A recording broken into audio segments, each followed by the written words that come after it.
Jimmy Akin's Mysterious World is brought to you by the Star Quest Production Network and is made possible by our many generous patrons. If you'd like to support the podcast, please visit sqpn.com/give.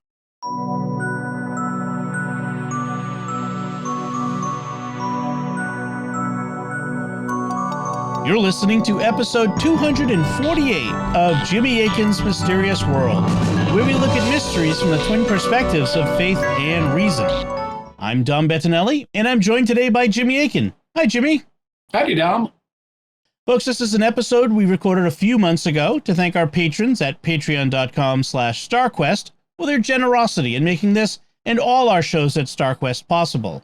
We gave them early, exclusive access, but now we're sharing it with you to show you one of the benefits of being a patron. And Jimmy, what are we going to be talking about today?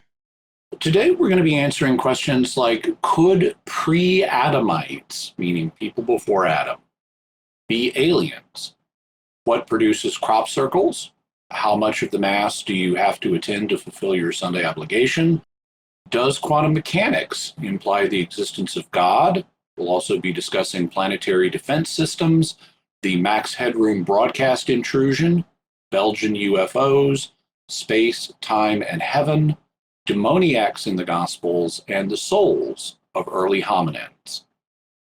Excellent. Let's listen to your answers to those questions. Jimmy, let's get right into our questions. Our first question is from Father Anthony, and he asks, Dear Jimmy, thanks for the great show and your clear and cool analysis of so many heated questions. Here's my question. May Catholics believe in pre-Adamites? And is it possible that pre-Adamites, as well as antediluvian, got a big choice in that, right? Antediluvian post-Adamites could actually be today's extraterrestrials? Okay, so first, for people who may not be familiar, we should talk about what pre-Adamites are. As the term would suggest, these would be people who lived before Adam. And the idea of pre-Adamites has been around for quite some time in Christian history. It's been discussed at various points. You know, there are mysteries in, or at least things that people have wondered about in the text of early Genesis, like where Cain says, you know, my punishment is more than I can bear. Whoever finds me is going to kill me. And while that could mean his own later brothers and sisters from Adam and Eve would kill him, other people have wondered and said, well, wait, could that mean someone who's already out there? And so there's been discussion of this topic for quite a long time. In the 19th century, for example, had a lot of discussion about this. One of my favorite characters in the Gilbert and Sullivan opera, The Mikado, is a character named Pooh Bah, who is very highborn and very proud of his heritage. And he describes himself as being of pre-Adamite ancestral descent. So that's how impressive his ancestors are. They come from before Adam. And he even says he can trace his heritage back to a protoplasmal primordial atomic globule. So he's very proud of his ancestry. But that's just an illustration of how people were talking about pre-Adamites. Well, the short answer of may Catholics believe in them is yes. Adam is presented as the root of the entire human race, but that doesn't mean that there couldn't have been other creatures that God created before Adam. In fact, these days, with the magisterium being very open to the idea of human evolution, on the evolutionary theory, there would be pre-Adamites or people who lived, or almost people who lived before the very first human being. And so exactly what they would be in terms of their subspecies, you know, they would be fellow hominins like we are, but exactly what they would be, whether they would be Neanderthals or Denisovans or something else, maybe even something we haven't discovered, we couldn't really be sure of, because while Adam is presented as biblical, what you could call biblical man, the Bible doesn't give us the information we would need to map biblical man onto the paleontological record. And we can say that, okay, Homo sapiens sapiens of the modern variety, we're biblical man. But what else may have counted as biblical man is something that we really can't know. And it's a matter for discussion. However, on the evolutionary theory, there would have been other people, if not biblical man in the full sense, like we are, something very close to that, who would have lived before Adam. And so that's one way that pre-Adamites not only could, but would be there. So about the second question, could they be today's extraterrestrials? Well, the theory has been proposed. So they could have left Earth and gone to live on another planet and then come back.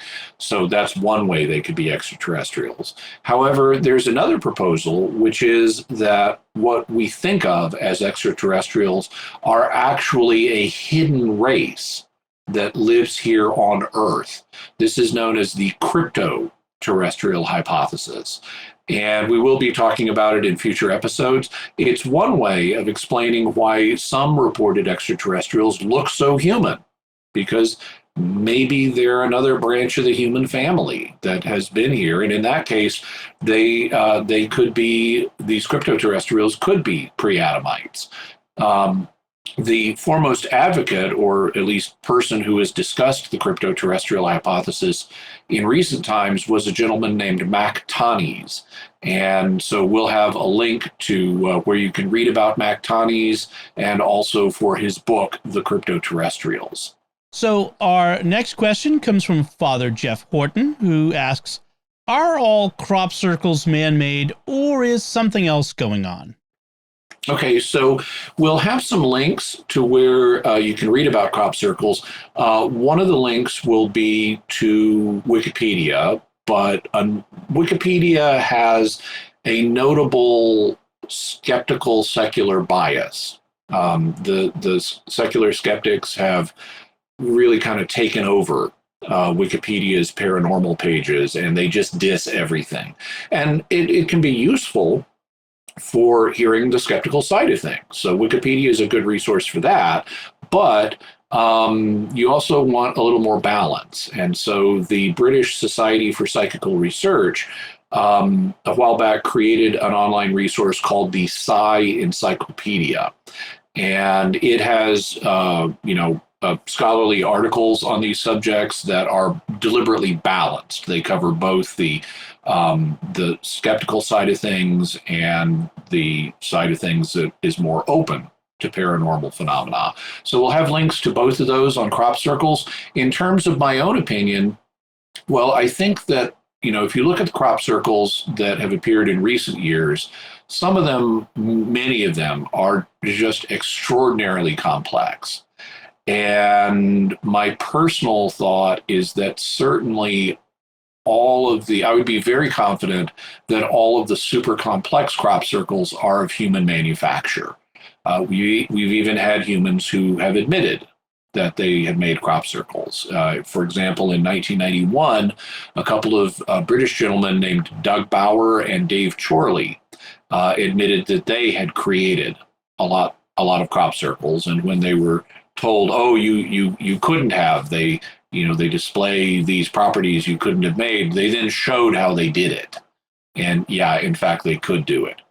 That doesn't mean, though, that all crop circles are human produced. There are various natural phenomena or natural causes that could be responsible and that have been proposed as possible explanations. One of them is archaeological remains, because if you have archaeological remains, like the remains of a circular hut or something or other structure right under the surface, that can affect the plants that grow on the surface. They may not be able to put down deep roots, and so they don't grow as tall, whereas the surrounding area, the plants do grow taller.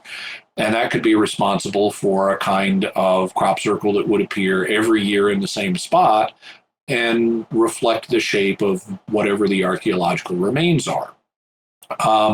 Also, it has been proposed, at least speculatively, that weather phenomena may be responsible for some crop circles, and these would be very simple ones. Like in the early days, before the 1980s, crop circles were very simple. They tended to just be circles, not elaborate geometric designs.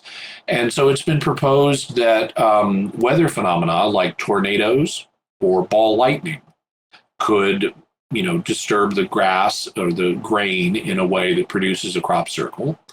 Another possibility is that they're not human-made, but animal-made, that animals might produce them. And as an example of how that could happen, I'd point to a recent experience at the time of recording. There's been a group of sheep in China that have been walking in a circle for weeks. And there's video of that. We'll have a link to some video of that. And you might say, well, why would sheep just walk in a circle? And in the case of this China incident, there's been discussion of that and speculation about that. There is a disease that sheep can get that causes them to walk in a circle. It disorients them in such a way, and they're herd animals, so they follow each other. And once it gets started, they can just walk in a circle for a long period of time. It's called circling disease. And that's at least the common name for it. And so it could be if some animals get into a grain field, they could tramp down the grain in a circular pattern. However, in fairness to the paranormal side of things, there are claimed abnormalities in some crop circles where unusual things like abnormal levels of radiation have been found in the crop circle. And so that has just, appeared overnight. And so I will be doing additional research on crop circles, and we'll be doing a future episode on them. But those are some possibilities for now. Our next question comes from Oliver Thompson, who asks, "Hey, Jimmy, I enjoy going to Mass, but I've always wondered, how much of Mass do you think you could miss for your Sunday obligation to still be fulfilled? I've been a minute or two late to Mass on occasions, as I assume everyone has, and I think it's clear that the obligation is still fulfilled. I'd like to hear your threshold regarding how late someone could be, even for legitimate reasons, and still fulfill their obligation.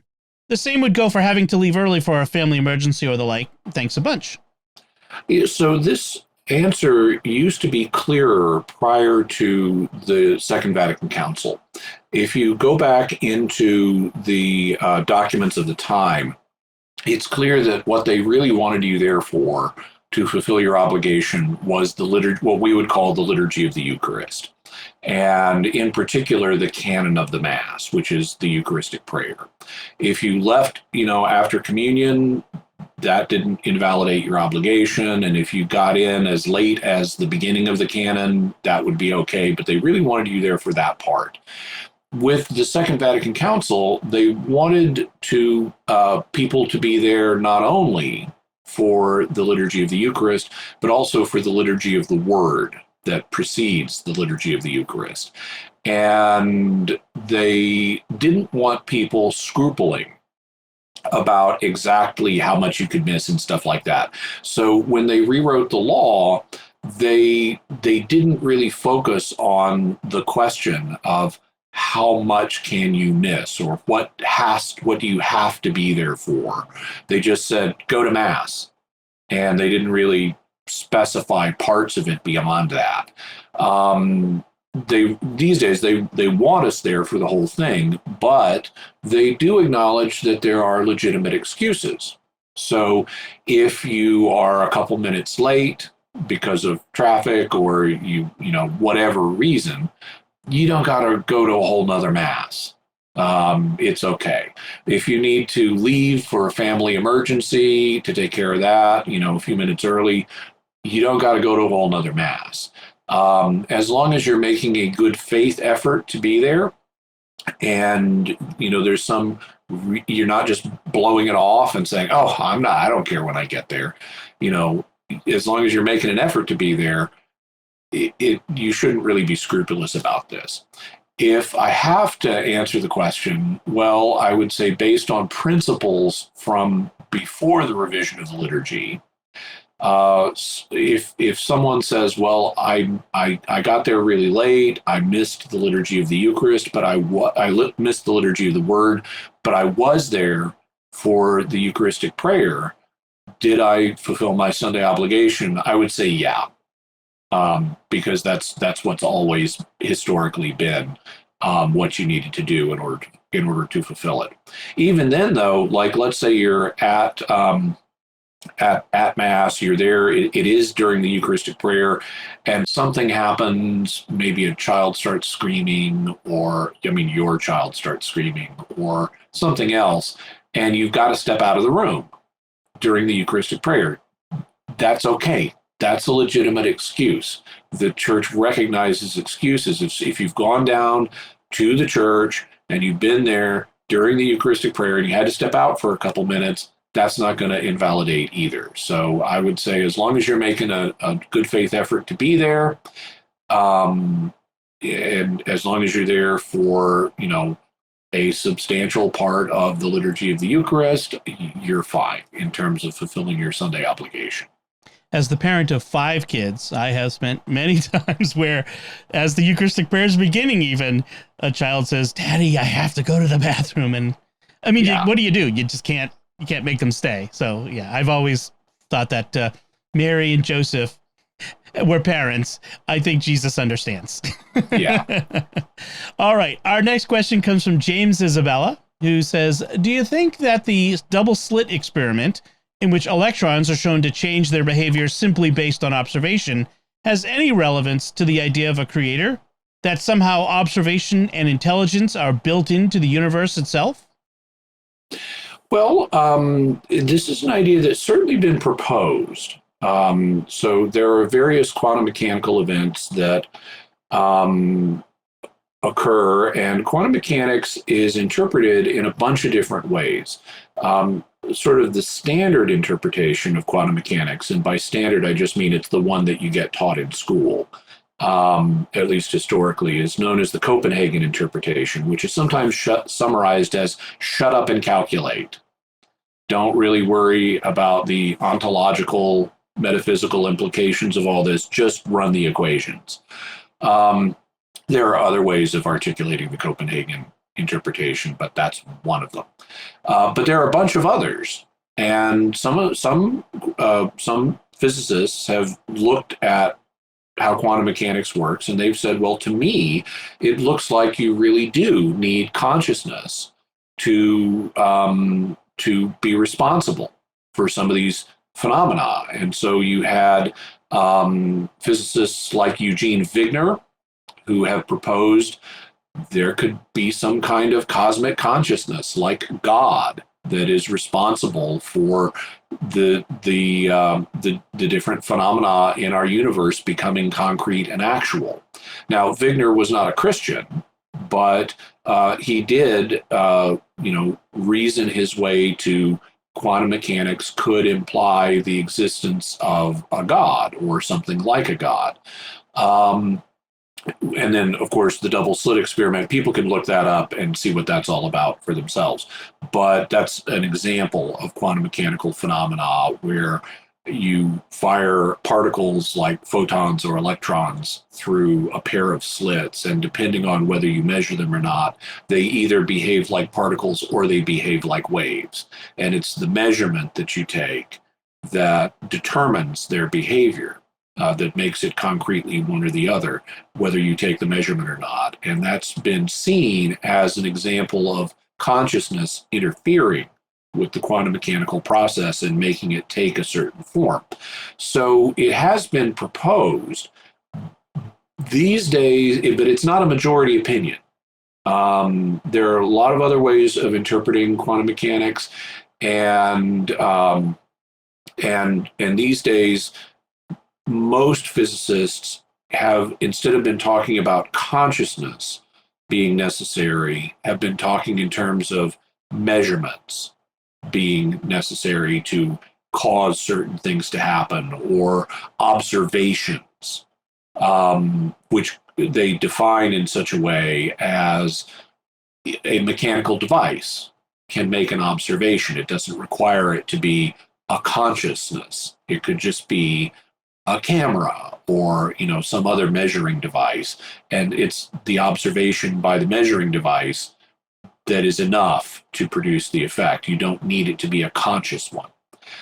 Having said that, it's worth exploring different arguments for the existence of God. And in my book, A Daily Defense, I actually did propose a quantum mechanical argument for the existence of God. So we'll have a link to A Daily Defense so you can get that and read the argument, which does turn on the role of consciousness in determining quantum mechanical phenomena. It's just a proposal. It depends on the assumptions you make. But it is something that has been proposed by others, and I offer a version of it in A Daily Defense. Kathy Sehu writes, I'm just rereading Lucifer's Hammer, the novel about a comet hitting Earth. They're talking about how big a comet would make, how big a splash, so to speak, and speculating about Hudson Bay and the Sea of Japan being ancient comet strikes. I also seem to remember something about plans to destroy a comet in space before it hits Earth. A show on all that would be cool, and probably it's already on the list. Well, certainly we have a show on planetary defense systems on the list. As they sometimes say over on Instapundit, asteroids are just nature's way of saying, how's that space program going? So we will be talking about that. Now, I haven't read Lucifer's Hammer. It's by Larry Niven and Jerry Pournelle, and I've actually read a bunch of their books. I've never read that one, but I have read another book of theirs that that involves planetary bombardment. It is called Footfall, and it is a really good read. We encounter our first aliens, and they're not much more technologically advanced than we are, but they have a sort of custom of softening you up before they conquer you. And the way they soften us up is they drop an asteroid in the Indian Ocean. That's the Footfall. And humanity then has to deal with these aliens, and there is a great moment at the end of the book where one of the characters delivers the line, "This is the price of the foot." And wow, is it a powerful moment. Check out Footfall, and we will definitely be talking about planetary defense in the future, including, and we'll also at various points be talking about how various geological formations got on Earth, including things like big bays and so forth. I personally would be skeptical about Hudson Bay or the Sea of Japan being comet strikes. I'd love to see some evidence, but I'd be skeptical of that. But there are some crazy theories about how various bays and seas got here, and we'll be talking about that in particular when we talk about the growing Earth theory. Interesting. I know, I'm sure we'll talk about when we talk about planetary defense, the recent NASA mission, the DART mission back in September 22, that they tried to prove they could move an asteroid if they needed to. So I don't think they sent Bruce Willis and a bunch of Wildcat oil drillers. All right. Jimmy Akin's Mysterious World is also brought to you by Fearvento Law PLLC, now assisting clients with expungements and set-asides of Michigan convictions. To learn more, call 231-202-3321 or go to fearventolaw.com, FIORVENTO law.com. And by DeliverContacts.com, offering contact lenses at low prices with free delivery. Visit DeliverContacts.com. All right, our next question comes from Scott Shields, who says, my question relates to something that you mentioned in an episode of Secrets of Doctor Who. In the episode where you discussed the horror of Fang Rock, you mentioned the max headroom signal hijacking. My question is, how do you think they did it? Do you know if there are any ideas on who did it? My first guess would be that it was an inside job, but that seems unlikely since it happened on both WGN and WTTW. Okay, so the max headroom signal hijacking was an event that occurred back in 1987 when a Chicago TV station was playing an episode of the Tom Baker era Doctor Who episode, The Horror of Fang Rock, where just for once, everybody dies.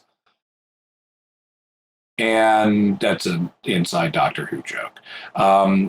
But there was somebody who interrupted the broadcast, and it actually happened on two different Chicago stations, one after the other, for a few seconds. And he was wearing a Max Headroom mask and saying bizarre things and doing bizarre things. And it took a few moments before the stations could get it off the air. So this was a notable event. Doctor Who fans who were taping the program captured it on their VCRs, and so you can still watch the signal intrusion today from both stations. We will have a couple of links to articles that you can read about it. In terms of it being an inside job, one of the things they found was that there were no engineers on duty at the time in stations. So it was like they'd set up the tapes and left for the day, and they were just playing overnight. And that's, in fact, part of why it took them as long as it did to get it off the air, because there was nobody there who was an engineer monitoring the equipment. And now there hypothetically could have been engineers there who were off the clock and not reported in. So it could have been an inside job in that way. But the FCC did a huge investigation of this after it happened. And what it concluded was that it was done by somebody who had a dish antenna that was outside of the two stations, but was in line of sight with them. And they, using their dish antenna, they projected to the stations like relays, it's a tower, a more powerful microwave transmission than the stations themselves were broadcasting. So they basically barreled in with this more powerful system that, overrode or blanked out or, covered up what the stations were actually transmitting. And they found the location where this you could kind of do it for both of these stations. So it was apparently someone just brought in a dish, didn't have to be an inside employee. There was a hacking community at the time that could have been responsible. There were things going on at the time like phone freakers who were people that would, hijack telecommunication systems and make them do what they wanted. And there were,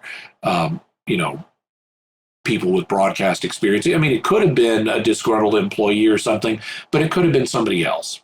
And they never identified who it was. They had lots of suspects, but they were never able to settle on one person. And there have been rumors over the years about who it might have been. The person that has attracted the most attention was a gentleman named Eric Fournier, or Fournier. And his friends suspect it was not him, but he's the one that attracted the most attention. One of the reasons being that the Max Headroom character acts really bizarrely. I mean, he does not act. I mean, Max Headroom himself acted bizarrely, if you remember that show. But this guy is like way over the top, beyond weird.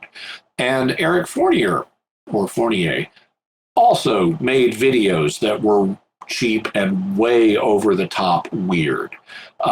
He's known for having created a character named Shay St. John. And Shay St. John is a fictional character who is a model that was injured in a car accident and had to rebuild her body using mannequin parts. So he made videos about Shay St. John, and it looks totally bizarre because it's a person combined with mannequin parts, and this is in 1980s homemade video stuff. It's really weird looking. It's really bizarre. We'll have a link to a Shay St. John video so you can see what it was like of Shay St. John doing the hand thing. And there's nothing dirty in this, yeah. But wow, it is weird. Especially the first time you watch it. It's like, what is going on here?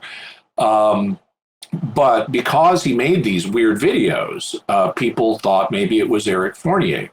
And his friends suspect it was not, that he wasn't even in Chicago on the day, according to them, or they're not sure he was in Chicago on the day. So we really don't know who did it, but there's some interesting, we'll have some interesting links for you to follow up with. All right. Our next question comes from Max Stuckey, who says, what do you think caused the Belgian UFO sightings in the early 1990s? The triangular UFO type seems to appear from time to time around the world. Yeah. So in the 1990s in Belgium, there were these sightings of black triangular UFOs. And anytime there, and we'll have a link, by the way, so you can read about the Belgian UFO wave. But anytime that you have black triangle UFOs, my first thought is stealth craft, because that's what stealth craft today look like. You have the stealth bomber, the stealth fighter. They're black triangles. You see them from a distance, it looks like a triangle in the sky. So anytime I hear about black triangle UFOs, especially ones that are roughly plane size. Now, there are claims of black triangles that are like a mile wide. And those might be something different. But any roughly plane-sized black triangle UFO, I think the logical first interpretation of it is it's a stealth craft that is of human origin and is just classified. So that's why it hasn't been recognized, and that's why it's hard to get data about it, and that's why the government says, oh, no, we had no planes flying up there at that time. But I suspect the Belgian UFO wave, and I haven't researched it in detail yet. I do plan on doing that, and we can have a future episode on the Belgian UFO wave. But my suspicion is that classified United States stealth planes would have been at the root of that. That would be my first pass interpretation before digging into the evidence. All right. Our next question comes from Matthew Shaniuk, and he says, my question's related to the resurrection of the body. So our faith teaches us that there will be a resurrection of the body at the end of time. But what happens to those saved souls who died before that? There's also a teaching that great saints like Mary and Elijah went with their body right into heaven. So are they currently sitting in the physical heaven all by themselves? One of my theories is that heaven is somehow outside the space-time continuum, so it might be some type of wibbly-wobbly time kind of thing, but I was curious if the church had some official teaching on it, or if you had some theory. Well, in terms of what happens to, so let's take the questions one at a time. In terms of what happens to saved souls before the resurrection, they exist in what's known as the intermediate state. And this is a state where they don't have bodies. That's why it's intermediate. It's between when you have a body and when you get a body back. And it's between those. And they experience different things. One of the things they may experience is purgatory, where they get cleaned up for heaven. Or they, if they don't need purgatory, or if they're done with purgatory, then they're existing in heaven without a body. And we see pictures of this in the New Testament, such as in the book of Revelation. If, of course, they aren't saved, well, then it would exist in the intermediate state also, but they would be lost, so they'd experience the bad place. Um, when it comes to saints like Mary, who we know has a body with her in heaven, and Elijah is also reported to, yeah, presumably they're in heaven and they have bodies, which tells us that that heaven is a realm that is at least capable of receiving bodies. The bodies may not manifest in space, they may not be spread out in space the way ours are, but they're there. It can so heaven can at least receive bodies, even if they don't manifest the way bodies here in our world do. Um, and presumably there are not a lot of people like that in heaven, but they would be spiritually united with all of the souls in heaven. Is heaven outside the space-time continuum? Well, the fact that heaven can receive bodies would indicate that it does have spatiotemporal qualities. It might not be space and time the way they work here in this life, but it would be spatiotemporal. And this actually is something that the church that is part of church teaching. People often get misled about this because they know God is outside of time, and in heaven we go to be with God, and so people start thinking maybe we go outside of time. No. The church's understanding is that that God is outside of time. He is eternal in the proper sense, and only He is. So all created beings, including us, our disembodied souls, and angels, are bound by time. Now, it doesn't have to be time the way we experience it here on Earth. In fact, in the Middle Ages, they had various speculations about an alternative way of experiencing time, which shared some properties of how we experience it and some properties of being outside of time. So instead of being time or eternity, they called it aveternity or avum. And they speculated about how it would work. On the other hand, maybe time works in the afterlife exactly the way it works here, because we do see a progression of events. First you die, then you go to purgatory, let's say, then you go to heaven, then you get your body back. Okay, that's a progression. That means and those things don't happen to you all at once. There's a difference between being in purgatory, being in heaven, and having your body back. So there has to be something that separates those different events. And the thing that separates different events is what we call time. So there has to be time of some sort for a departed human soul. And the same would be, according to the church, is true also of angels and so forth, and basically all created beings. I've written about this. If you go to jimmyakin.com and search on time and eternity, you'll find articles where I quote, for example, John Paul II on this subject. We'll also have a link in our show notes to an International Theological Commission document that came out in 1992.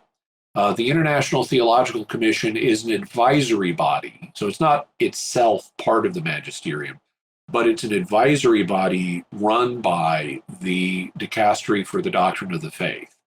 And it only gets to publish its documents on condition that the magisterium does not have any problem with the documents. And they are meant to represent a kind of theological consensus of Orthodox theologians.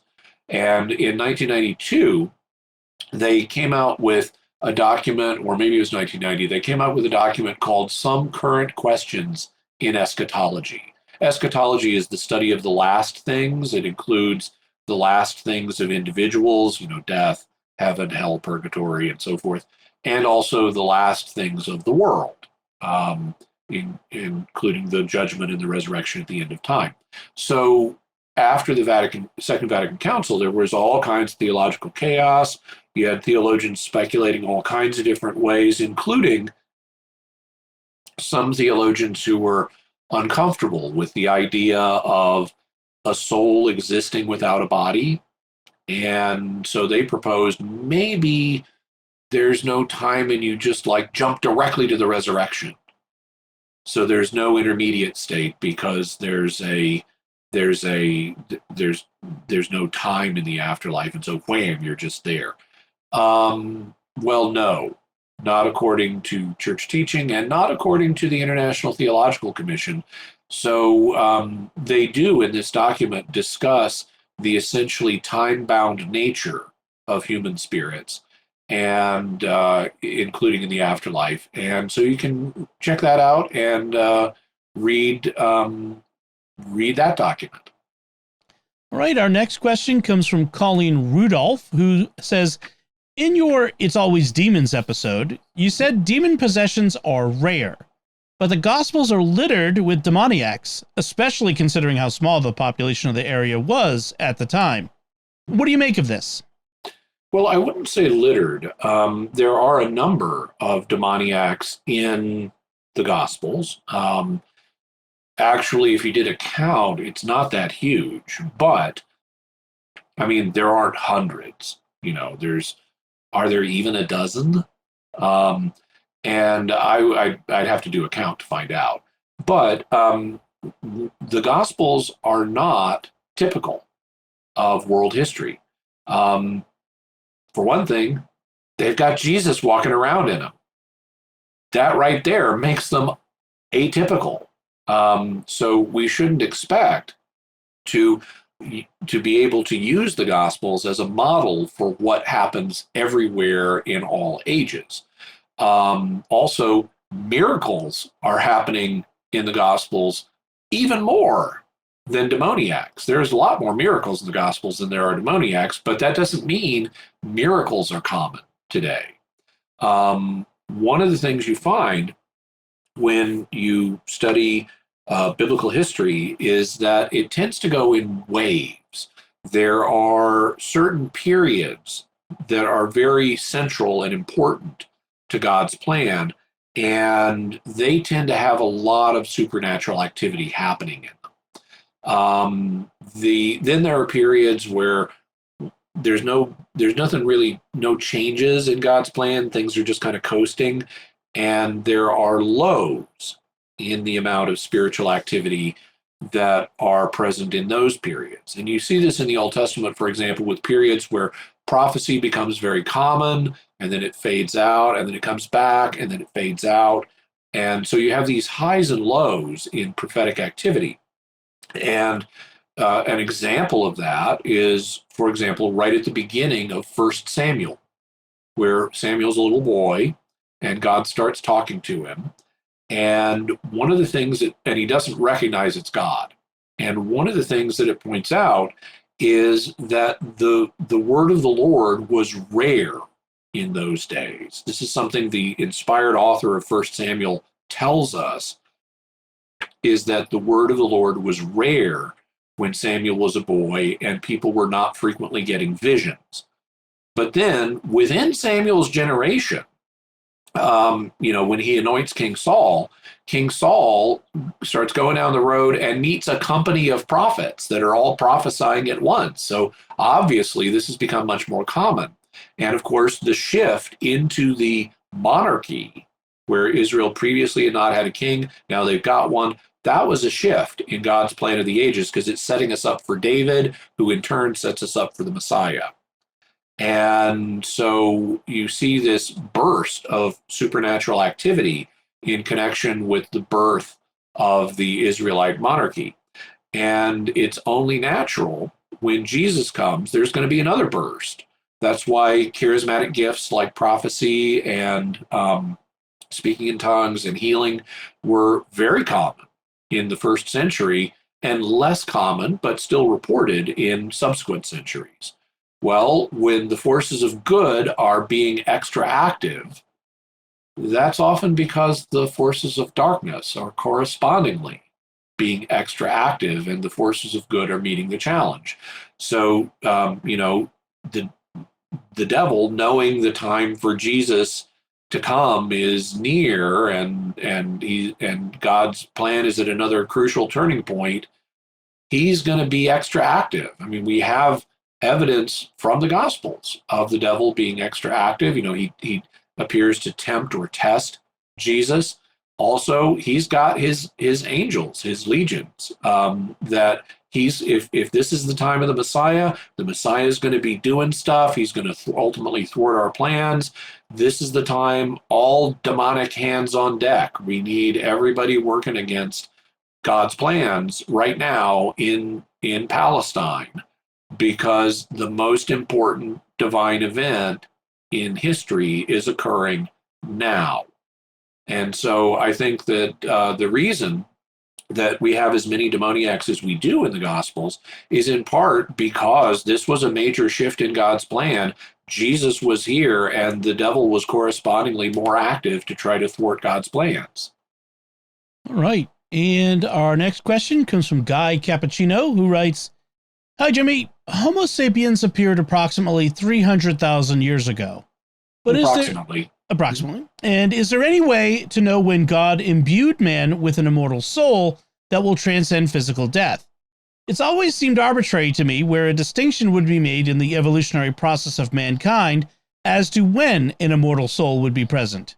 This is, of course, simplified by the Adam and Eve creation narrative, but as a Catholic and a scientist, I subscribe to the evidence that we evolved from lower hominids. Is it Hominids? So a hominid is any great ape, whether they're our ancestors or not. So like gorillas and chimpanzees are hominids, but they're not our ancestors. Hominins, you think of them as the in group. So we descended from them. So the hominids, those are those weird guys. Like, you know, they're not us. They're not part of our background. But the hominins, they're our homies. They're the ones that are tied into the human family tree. And not what I said, which was homonyms, which they sound like us, but it's hominins. Yeah. All right, and to finish, homonyms sound like, but yeah. To finish, Guy's question. And if there is no easy way to make a distinction, and we believe all living creatures have a soul, how can we really say that only Homo sapien souls survive death? Yeah, so this is something that we've talked about on the show before. You know, it is not a matter of church teaching that only humans have souls that survive death. And exactly where in the human family tree you would draw a line and say, okay, after this point, the humans have souls that survive death, and before this point, they don't, is something that would be really hard to do, in part because the Bible, as I say, you know, talks about what you could call biblical man, which we're included in, but it doesn't talk about non-biblical man. And therefore, how you would map biblical man onto the human evolutionary tree is not clear at all. Now, one proposal that I've considered, and it seems to me to be one of the better proposals, is that it could be, and this is on the assumption that only humans have immortal souls. But on that assumption, one promising place to draw a line would be the advent of behavioral modernity, which is an event that occurred sometime between 30 and 70,000 years ago. So it's let's just call it 50,000 years. You had people before that point who, from their physical remains, were identical to us. They looked exactly like human beings. But at least according to this theory, they did not act like modern human beings. And then, roughly 50,000 years ago, all of a sudden, they start displaying modern human behaviors, including things like having art and, you know, decorations and more advanced tools, and just there's this whole bunch of stuff that starts happening in the same time period. It's called sometimes the Great Leap Forward. And so one possible place to draw a line for when would our ancestors have acquired a modern human soul would be at the Great Leap Forward. So with the advent of behavioral modernity. But there are reasons you could challenge that. For a start, there have been some challenges on paleontological grounds. Not all paleontologists are convinced that the Great Leap Forward was this sudden event. It may have happened more gradually, and that would make it harder to draw a line. Also, there is at least some evidence that some of our other hominin ancestors and relatives believed in an afterlife because they buried their dead. And, we've got Neanderthal graves, for example. And if you're burying your dead, now that could be for just hygienic reasons, because dead bodies can be disease vectors, and it could just be an instinct to bury your dead to solve that problem. Just like cats bury their poop, because if you don't, it can be a disease vector. So they have this instinct that tells them to bury their poop. Well, okay, hypothetically, maybe early humans had a bury dead people instinct. But I think it was more complex than that, because I suspect that that the reason they're burying them is because they have a concept of the afterlife. And I think there's supporting evidence, or at least I have read that there is supporting evidence of them burying things with the dead. So grave goods like a flute or flowers. And if you're putting grave goods in the grave, that strongly suggests you at least imagine, whether you believe this is literal or not is a different question, but it believes you at least imagine the dead person using the goods in the future that you bury with them, and thus you expect them to have an afterlife. And if you have the concept of the afterlife, I think you've got an afterlife. I don't think God gives people the idea of the afterlife and then, oh, sorry, you're worm food. So if Neanderthals had the concept of the afterlife, then the advent of behavioral modernity in Homo sapiens would not be a good dividing line, because the Neanderthals had been there for a lot longer, and in fact were basically extinct by the time behavioral modernity happened in Homo sapiens. So it would push the afterlife farther back into the human family tree. However, all of that, everything I just said, is predicated on the assumption that only humans have a soul that survived death. Well, why should we believe that? It's not church teaching. It's not in the Bible. So it's actually a matter of philosophical speculation. And if you look at people like Thomas Aquinas, they've got philosophical arguments for why they think only the human soul survives death. And since this is not a matter of church teaching, that means the conclusion is only as strong as the arguments that support it. So I love thinking about arguments and testing them and seeing how well they work or don't.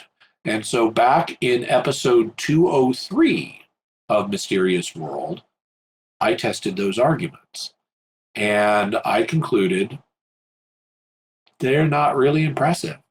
The arguments that only humans have a soul that survives death, I'm not convinced.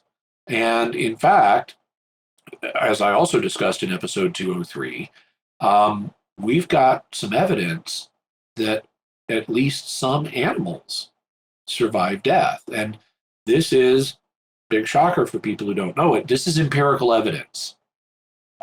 This is something that if you're gonna countenance human near-death experiences as evidence for afterlife, you're gonna have to countenance animal afterlife as well, or find another way to explain it away. But we do have this evidence. based on near-death experience reports that there are animals in the afterlife. So to check all that out, go to mysterious.fm/203 for the Animal Afterlife episode. Excellent. Well, that's all the questions we have for this time. We want to thank all our patrons, and especially those who submitted questions. You'll find links to Jimmy's resources from our discussion on our show notes at patreon.com/StarQuest and eventually at mysterious.fm/248 when we release this episode to all listeners. Jimmy Akin's Mysterious World is also brought to you in part by Catechism Class, a dynamic weekly podcast journey through the Catechism of the Catholic Church by Greg and Jennifer Willits. It's the best book club, coffee talk, and faith study group all rolled into one. Find it in any podcast directory.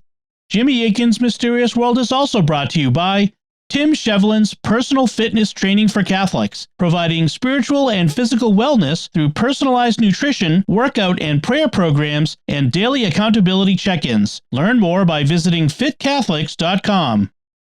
We hope you've enjoyed this Patrons Question show. Jimmy Akin's Mysterious World is only possible because of the generosity of our patrons on Patreon. If you'd like to support Jimmy Akin's Mysterious World and have your questions answered on future shows for patrons, please go to sqpn.com/give. So that's it from us this time. What are your theories about any of the patron questions Jimmy answered?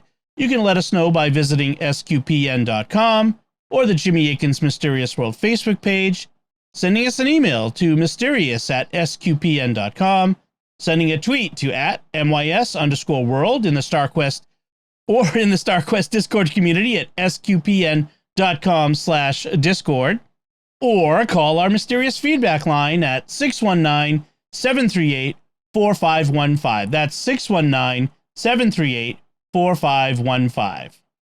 And I want to say a special word of thanks to Oasis Studio 7 for the video and animation work that they do on the show. You can see their work by going to youtube.com/Jimmy Akin, which is my YouTube channel, where we have the video version of the podcast as well as other videos I do. I am trying to grow my channel, and we're currently trying to get to 40,000 subscribers, so I'd really appreciate it if you subscribe and hit the bell notification while you're there. Until next time, Jimmy Akin, thank you for exploring with us our mysterious world. Thanks, Tom. And once again, I'm Dom Bettinelli. Thank you for listening to Jimmy Akin's Mysterious World on StarQuest.